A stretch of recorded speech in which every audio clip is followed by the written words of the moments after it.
Hello and welcome to another episode of Big Ideas. Today we have with us Lant Pritchett to talk about poverty. So, Lant, my question to you is this: the dollar a day poverty line that has been a key metric in development and journey for decades. You argue poverty as uniquely defined. So, I'll quote you here with the lower bound poverty line is economically, practically, politically, and morally indefensible. Stop quote. Can you explain and persuade us why existing poverty line is no longer relevant? I think so, because it really is, the metaphor is it was a mileage marker, not a destination. So if you're going on a long trip, you might name 3 cities, and these are cities where I'll stop and take a rest, and low bar poverty lines, the elimination of extreme poverty, the idea of dollar a day poverty as an objective.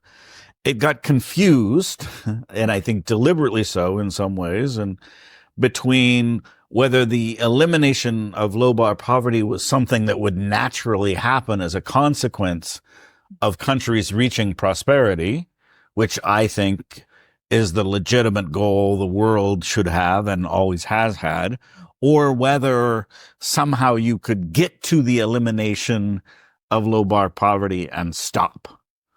I think the idea that the elimination of low bar poverty was a central defining end and terminal and final objective development was incredibly damaging and cannot be justified economically, politically, or morally. Well, let me give you a quick example of why I think each of those three criteria.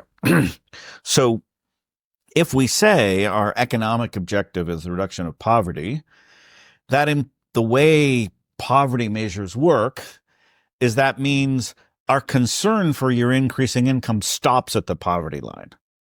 Okay, I can imagine thinking that people are basically satiated at some income level, that above this income, your income doesn't matter that much. I mean, I certainly, at very high levels, I don't care if billionaires are richer or not richer, right? And I don't think public policy should care. Maybe we don't really care whether millionaires are richer or not richer. They might have to be richer as a consequence of generating prosperity, but we don't care about it per se. But the problem is, at low bar poverty lines, the person just above the poverty line desperately needs more income. So if there's a natural tendency that the priority and the importance for human well-being of income is more and more important the lower your income. So I can see having a high bar poverty line, that above this line we don't care that much, but a low bar line like the dollar a day lines means the person just above the dollar a day line is also a person for whom income gains are very important. So in some sense, the whole idea of having an objective defined by low bar poverty lines is incoherent. You can't both say it's really super important to have income gains for people just below a dollar a day, but I care zero about somebody just above dollar a day. That's just an incoherent way of thinking about the world. There's no evidence that there is such a line. So it's not like, when water freezes, there's a line. And below that, it's water. Above that, above a certain temperature, H2O is a fluid, and below a certain temperature, it's a solid, and it makes this huge discrete transition. But when we look at economics, it's continuous, right? If you get a little bit richer, you're a little bit better off, right? So there is no line. And the idea that there was a line has just been incredibly damaging because it's not good economics. There's no economics that supports a poverty line, and particularly that supports a low bar poverty line. Again, you might be able to say, I'm going to draw a poverty line that's very high, such that above it, you're so prosperous that we don't call our concern for your income development anymore. But then it has to be a very high line, not anything like dollar a day. That's economics. Politics. The problem is if you define a low bar line, then you act as if the government, and then you want to say, well, government should be focused on poverty, but we want to draw a low bar poverty line. that means that somehow the government should be more concerned about the economic well-being of a relatively small part of their population. That's not how democracies work. To be the government, you have to get, hopefully, if it's an electoral democracy, you have to have 51% of the votes. Yeah. So, the idea that development organizations were pressuring governments to make poverty their key objective, which I'm fine with, and saying that poverty is defined by a low bar poverty line, again, was incoherent. We couldn't, I did a calculation, and for the 20 most populated developing countries in the world, well less than half of the population in their current calculations, in all but two of the countries, tiny little fraction of the population is $1 a day poor. So we can't both say you need to be a democracy and respond to the wishes of your voters, and by the way, you have to be super concerned about low bar poverty lines. So again, a high bar poverty line that says we want everybody to get prosperity, and we're going to draw the opposite of poverty is prosperity. That still works politically, because then you say, look, we kind of would prefer a democracy in which the needs of the super rich weren't dominant in your political calculus, but the needs of the typical person at the 50th percentile or the middle class person was important. Finally, morally, I just don't think, there's a basic, and it's emerges from a righty thing, but a golden rule. Do unto others as you would have them do unto yourself. I have never personally met anyone who would be satisfied or satiated with $1 a day poverty. Everybody I know aspires to a much, much higher. I mean, and this isn't a marginal objection that it should be $1.20 or $2 or $3. Everybody I know aspires to having a prosperous lifestyle in which their basic needs are met, in which they can provide for their children, in which they have stability and order. Those are things. And so the idea that the development community only defines its objectives as wanting something that none of them would be satisfied with seems to violate what we call the golden rule. That's not treating others like you'd treat yourself. So I think we should have measures of low bar poverty, like extreme poverty, to which we pay some attention, but we shouldn't get confused about the destination. The destination is prosperity. And if we want to define prosperity as the lack of poverty, we can have a high bar poverty line that would probably be at least 20 times higher than $1 a day. Okay. Makes sense. So as we understand, the goal is prosperity. Now, for the goal to be prosperity, what are the new mileage markers, or what are the new checkpoints that we need to look at according to you? So I think there's two ways of going about this, right? One way is to just say, where do rich countries define poverty? Like the United States has a poverty line. Many countries in Europe have poverty lines. Japan have a poverty line. Let's just take, and in those poverty lines, currently a small fraction of those countries is poor by those standards. And I think that's a reasonable thing. I think in terms of meeting their material needs, there are other more sophisticated and higher order needs, but in terms of meeting their material needs, poverty really is low in those countries. So one thing is we could just say, look, if we're going to have a global discourse about poverty, let's have, different adjectives. So we'll call, $1 a day or something like that extreme poverty, to make it clear that it's just one subset of the overall. And then we'll just use high bar lines. So Max Roser in the New York Times has an op-ed saying, hey, let's just use as our global poverty metric as the high bar line, the line that rich countries adopt. That's one way. What I'm currently engaged in is to say, look, the UN, through the process of the UN, of countries debating, has adopted a series of sustainable development goals. Many of those sustainable goals have concrete counterparts in terms of specific measures. So, for instance, one of the sustainable goals is that every child should get an adequate quality education through secondary. Another goal is that, everybody have access to electricity. Another goal is that everybody has access to, clean water. So what I'm in the process of doing is let's ask ourselves, let's draw the prosperity line at the money income at which households typically attain the SDGs, the Sustainable Development Goals. And then my reasoning is we have this physical kind of definition of what prosperity entails. You have a decent house, you have running water, you have electricity, you have adequate sanitation, your children get to go to school, you have access to healthcare. It's kind of a definition that you're not prosperous until you have those things. And we're using is empirical data from countries where we have household surveys where we know about households' access to the things, and we have a measure of household wealth. Let's define the prosperity poverty line as the line at which we can expect people to achieve the SDGs. Now, that's another way of grounding it. The results are still preliminary, but we think empirically this comes very close to the high country poverty lines. Meaning, if you think of the high country poverty line is on the order of $30 a day, and the extreme poverty line, given inflation, we call it $1 a day, but it's really more like $2 a day now. If you say where on that spectrum is an SDG prosperity poverty line going to be, it looks like more like $20 to $25 a day than it looks like $2 a day. So again, we would have, and the reason I like this approach is we start from goals that the world's committed to.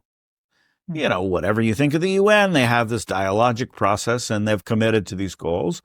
Let's just say, let's call people who achieve the specific indicators of the SDGs that are personal and relevant to households, prosperous people.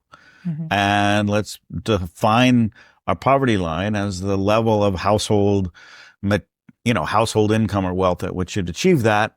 And again, I think it's just going to be another way to say the $1 a day line. We know for sure already that people at $1 a day are nowhere, or people just above the low bar poverty lines don't have universal education. The people just above low bar poverty lines don't have adequate sanitation. The people just above low bar poverty lines don't have electricity.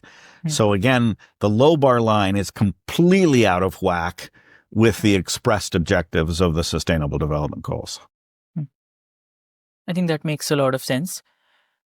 Now, one of the contentions that people make is all the developed countries which have developed have gone through this process without the climate change constraints that we have now. How do you think about these trade-offs between climate change and poverty reduction now, and for the countries which are undergoing the transformation process at this point in time?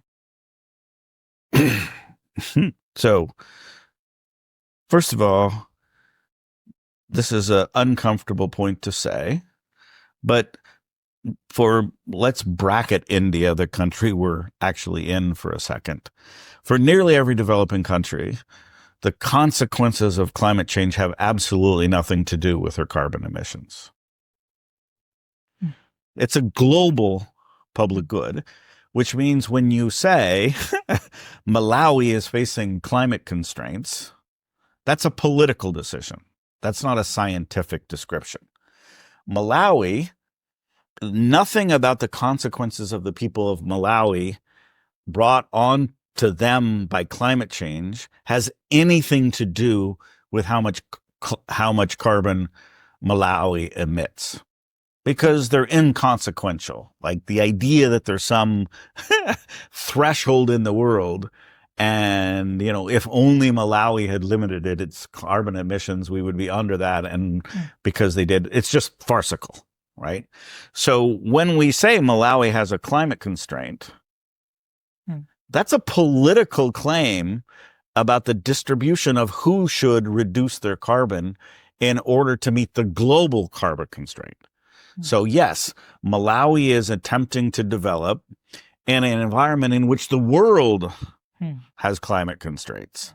How much of that climate constraint should be borne by people of Malawi is the key question. I think it's a question of global justice. So I don't start from the premise Malawi has climate constraints, right? Part of the COP process and the Paris Agreement and et cetera is to attempt to create a global framework. And part of that global framework is to allocate how the global climate constraint translate into individual country targets. B, I think the idea that second, climate change is caused by a stock, not a flow. Unfortunately for us, carbon doesn't decay in the atmosphere. So once carbon is in the atmosphere, it stays there for 100 years. So most of the problem of climate change has been created by people who are now rich. For those people to say, in order for us to solve the problem of climate change, the significant of other people can't reach our level of prosperity seems morally obscene to me. The people that, in environmental economics, there's often the polluter pays principle. The people who cause climate change are the world's richest countries. I don't see how you could say in any kind of moral good faith that the poorest people of the world should bear the burden of solving a problem created by the world's richest people. So the idea that we need to be more judicious or reduce our goals for poverty reduction in order to deal with climate, that's not at all an obvious truth to me. I mean, yes, we have to address the climate problem, but the allocation of the costs of addressing the climate problem clearly should fall on the rich countries. The rich countries tend not to want to do that. So there's this huge mental, twisted, perverted effort to create the notion that poor people don't really want to be richer as we are, or that, low levels of poverty are all that people need. I think it's just a twisted way of getting around that you're responsible for climate change. That's very helpful. Thank you for that. My next question is, what are the implications of your arguments for the field of development economics? So I think, when you think about the development agenda, there's the agenda of developing country governments and their people. There's the agenda of what we call development institutions, both multilateral and bilateral and philanthropic. And there's the agenda of development economics. I think there's been the adoption of low bar poverty lines and its elevation as seeming like a central target of development has biased development economics towards the evaluation of the impact of programmatic interventions. So it's very popular now to use, rigorous methods of program evaluation like randomized controlled trials in order to look at the impact of specific targeted interventions.